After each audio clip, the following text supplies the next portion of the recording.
Hi there guys, my name's Dracolos and this is just a short little guide to show you how to deal with the Fungal Magi task if you've not had them before or if you've not had them for a while and you're recently returning.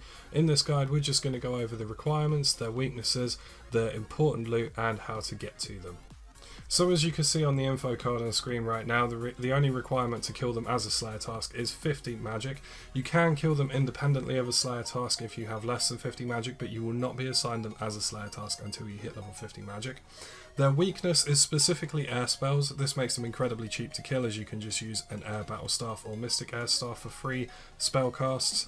However, it should be noted if you're a higher level and you think, oh, I can just go in and blitz them with melee and range, you actually can't. They have an incredibly high defense to melee and range that caps all damage with those two types of combat at 50. This means regardless of your level, regardless of your gear, you're barely going to touch them with melee and range, so it is advised to use magic. Now as far as loot goes, they drop Accursed Ashes, which if you're a lower prayer level can be useful. I definitely advise taking some Infernal Urns for that easy prayer XP. They drop Fungal Flakes, which are used in the creation of Ganodermic armor. They drop Limpwort Roots and Potato Cactuses as Snape Grass and Herbs, which are all obviously useful for Herblore, especially if, like me, you're playing an Iron Man. They drop Pure Essence and they drop various seeds, mostly Allotment and Herb Seeds. So the last thing we're going to look at before we get right into the task is the loadout that you're going to want to use. Now I've got in my inventory, I've got a few lobsters and some air runes. You won't need a huge amount of food. In fact, I actually take a lot more food for this trip than I really need. But if you're of a slightly lower defense, you might want to take a few more bits of food than I have here. If you're a higher level, you probably won't need any food at all. And as for gear, I've got my Lunar Armor, Berserker Ring, Hex Crest, God Cape and God Staff. However, to be honest, this is much higher gear than what you actually need. If you've got, say, Batwing Armor or even Spider Silk Armor, you should be absolutely fine here. Obviously, the lower your armor and the lower your defense, the more food you're going to want, but realistically, these guys do not hit very high at all. So whatever magic armor you've got should be absolutely fine. So now that we've gone through all the basics of what you're going to want to take there and what you need to actually get this task, we're going to actually head and get a few kills. As you can see on screen, I have 100 to kill. I'm not going to show you all of them, that would be really boring, but I'll show you enough so that you can get an idea of just how easy these guys are as a Slayer task.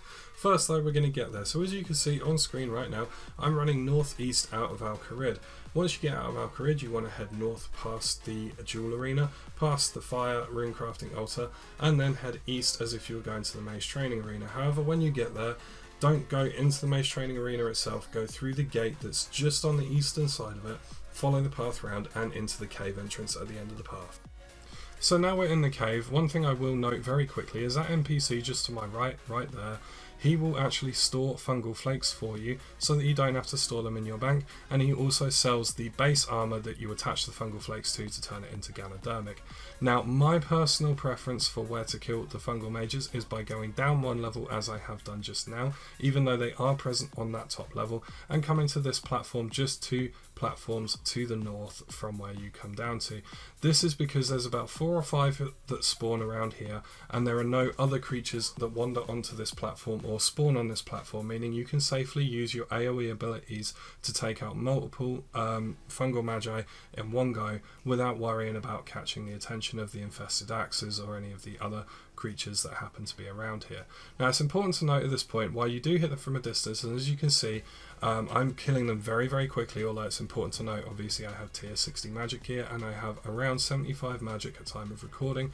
While I am killing them very quickly, if I was to wander into melee range, they would actually hit me with something called Infestation, which looks a bit like poison damage. It has green hit splats.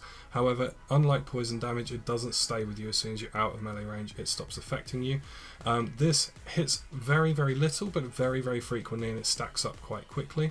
It can be avoided by using neem oil, which comes from the neem drupe items that they drop. However, it's really pointless. It's easier to just kill them from a distance and avoid the damage completely.